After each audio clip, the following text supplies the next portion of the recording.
When you think of the U.S. women's national team, everyone remembers the moments of glory. The 2019 Pinot pose, Carli Lloyd's 2015 hat trick in a World Cup final, Abby Wambach's legendary cross in 2011 that many say saved pro women's soccer in the United States, and of course, the penalty kick heard round the world in 1999. But this always upward trajectory for the U.S. women's national team hasn't always been a guarantee. And people might forget that in the 16 years between World Cup wins from 1999 to 2015, the team actually flirted with collapse more than once.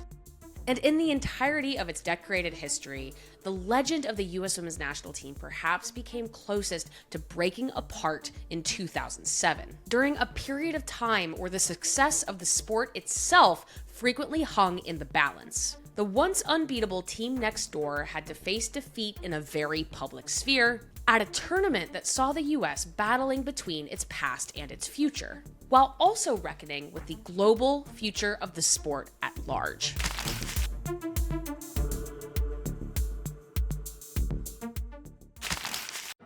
Going into the 2007 World Cup in China, it seemed like from the outside like the US was in a pretty good place. Now, they had just fallen short of repeating their 1999 World Cup glory, having gotten third at the 2003 World Cup. But they immediately followed up that tournament with another triumphant return at the 2004 Athens Olympics, once again captivating a growing women's soccer fandom in the United States with these images of gold medals and icons going out on top. 2004 proved to be the final tournament for many of the U.S. women's national team's 90s legends, like Mia Hamm, Julie Foudy, and Brandi Chastain, all walking away victorious in an era where Olympic gold meant just as much to American audiences as World Cup glory. But those players also left monumental shoes to fill. It's impossible to overstate just how much the team that became known as the 99ers loomed large not only over the U.S. women's national team itself, but also the sport of women's soccer. And that legacy has continued for decades. That win in 1999 and the way they pulled it off broke through into the mainstream consciousness unlike any women's sports team before them, with iconography that we still refer to today when talking about what feels like the inevitable rise of the popularity of women's soccer. You could see Mia Hamm on a Wheaties box, Brandi Chastain's legendary penalty kick on the cover of Sports Illustrated magazine, and Brianna Scurry's epic penalty save recounted on late-night television, as women's soccer kept pushing to become more than a flash in the pan over the turn of the 21st century. But while the 99ers built the foundation for everything that came next, how could a team that follows them possibly live up to those expectations on and off the field? To be fierce winners while also exuding that classic soccer girl energy that everyone came to associate with that particular team at that particular time. Winning was great, competing hard was allowed, but players were expected to fit a certain mold as the sport held a precarious position in holding the public's attention. And not for nothing, those expectations in 2007 still lived in the locker room. 1999 World Cup champions Kristine Lilly, Brianna Scurry, Kate Markgraf, and Christy Pierce kept competing with the team as they prepared for the 2007 World Cup, providing key leadership, but also serving as a reminder to just where the standard of the team had been set. And in a mistake that the US actually fell prey to in the years that followed, there was perhaps too much of an emphasis of sending some legendary veterans out on top. But all the while, the U.S. women's national team was changing. Forward Abby Wambach's ascendance since her debut in 2001 was continuing throughout that decade, first in partnership with Hamm, and now a multi-year veteran all her own.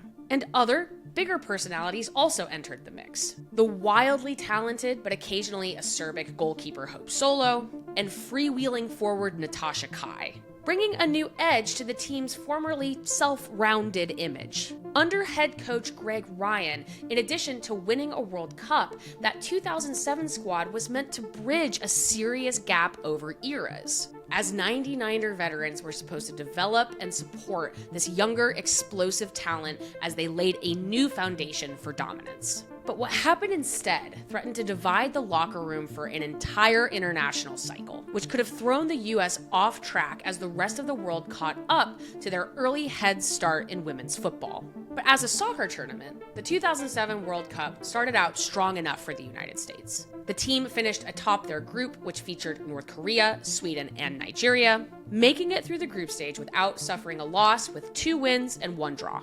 With Solo in goal, the US defense pitched shutouts against Sweden, Nigeria, and then England in the quarterfinals, as the team cruised into the semifinal round with a 3-0 win over the Lionesses. Now, the team never looked like they were perfectly firing on all cylinders during that group stage, but their defense held and their talent advantages shone through the results. But their next opponent was going to create a much sterner test. Brazil had just escaped their own quarterfinal against Australia 3-2, with goals from Formiga, Cristiani, and 1 goal from the 21-year-old phenom known as Marta. Now, Marta had already made her World Cup debut in 2003 as a teenager, but her rise leading to the 2007 World Cup had her on the precipice of becoming the sport's next global superstar. Already an Olympic silver medalist with a strong showing in 2004, Marta had won her first FIFA Player of the Year award in 2006, with a flair on the ball that turned defenders into traffic cones,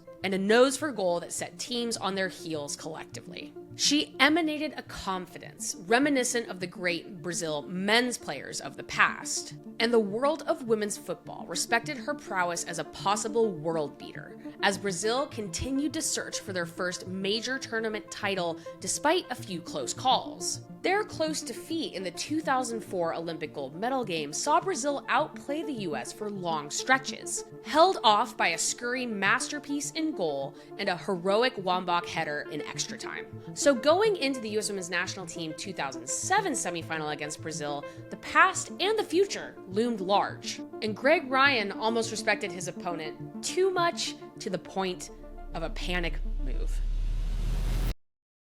He benched Solo, despite the strength of her performances leading up to that game, in favor of 1999 World Cup hero Brianna Scurry, who had been a major factor in that win in 2004, who held a 12-0 record against Brazil, but who also hadn't played a complete game in almost 3 months. And the move was ill-planned. Brazil carved the US up for 90 full minutes, handing them what is still to this day their greatest individual game defeat in World Cup history, a 4-0 loss that opened with a US own goal, resulted in a red card for midfielder Shannon Box, a brace from Marta, and an additional goal from Cristiani.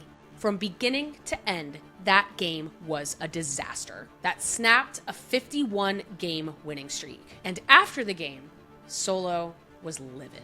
It was the wrong decision, and I think anybody that knows anything about the game knows that.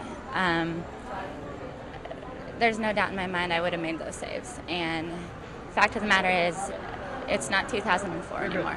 It's not 2004, and it's 2007. And I think you have to live in the present, and you can't live by big names. You can't live in the past. It doesn't matter what somebody did in an Olympic gold medal game in the Olympics 3 years ago.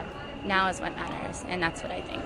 Already having suffered an embarrassing defeat, Solo's outburst after the game did not go over well in the US locker room. She quickly apologized publicly to both Scurry and Ryan, while Lily and Wambach tried to smooth things over in the press before the third-place game against Norway. I think the circumstance that happened and her going public has affected the whole group, and I think having her with us is still a distraction, Lily said. Hope did come in and apologize, and it's just going to be a matter of time, echoed Wambach. We're all humans, and we all feel equally about certain subjects, and the forgiveness on our team's hearts is just going to have to come with time. For me, as a person, that's the most real thing I could say. Solo was immediately sent home, and the US, to their credit, would go on to defeat Norway 4-1, matching their finish in 2003 in third place. But then the US went home too, without the accolades or the public support that follows a winning campaign, with the team having very publicly suffered fractures that undermined their very rigid, restrictive, all-American image. Solo did attend the team's post-World Cup friendly series, but she did not play, and Ryan left the team in disappointment after his contract was not renewed at the end of the 2007 calendar year.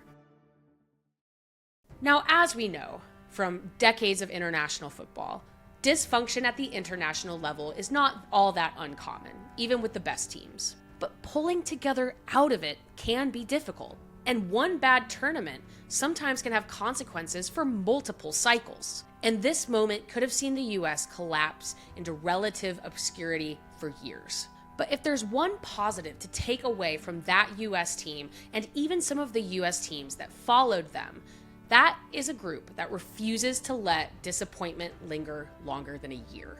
With a refusal, despite many challengers, to be removed from the sport's upper echelon.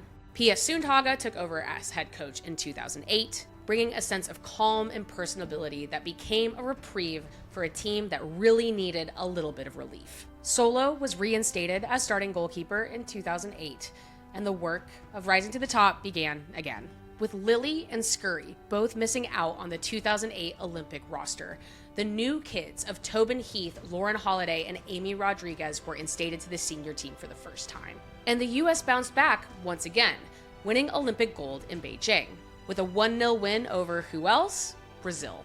And with that, they did begin to figure out how to set that new standard for a new era. One that would become the foundation of a near-winning run at the World Cup in 2011, that incredible period of World Cup breakthrough in 2015 and 2019, and now with the future feeling bright once again. And maybe 2007 set a foundation for something else as well. In its modern era, we've seen the US have to handle a passing of a decorated guard, becoming comfortable with the discomfort of defeat as they figure out what the team looks like going forward. As we know, the US bowed out in a World Cup for the first time before the semifinal round in 2023, with once again a high emphasis on sending veterans out on top. And we're gonna have to see how that cycle continues when they're going to have a very important bid at the World Cup in 2027 in Brazil. But what does the US do? They bounce back.